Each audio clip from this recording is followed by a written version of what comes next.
On Christmas night in 1945, in West Virginia, USA, something happened that still shocks people today. George Sodder was celebrating Christmas with his wife, Jenny, and their 10 children. Everyone was happy, but no one knew that this night would turn into a terrible nightmare. Around 1 a.m., a fire suddenly broke out in the house.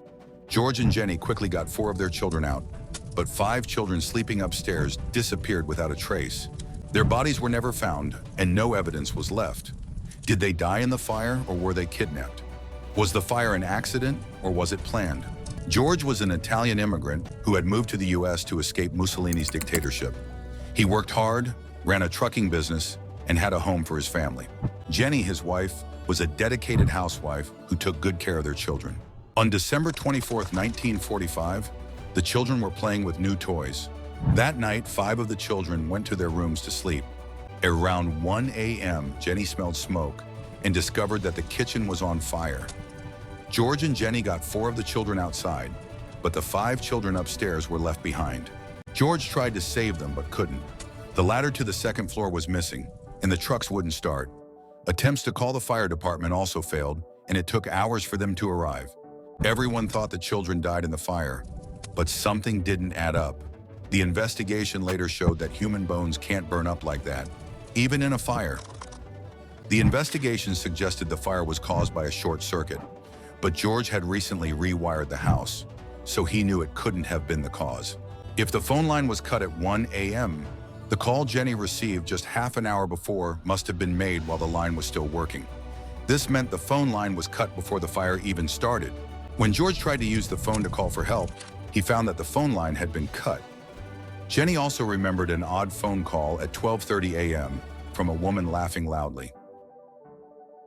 One theory was that an insurance agent had threatened George before the fire, saying he'd understand the threat when his house caught fire. The ladder was missing and the trucks were broken. All these strange events made George believe his children were not dead, but kidnapped. Another theory was that George's outspoken criticism of Mussolini angered the Italian mafia, who might have kidnapped his children in revenge. Some people even claimed to have seen the children after the fire. One woman said she saw them in a hotel with a strange couple, and others said they saw a child being taken away.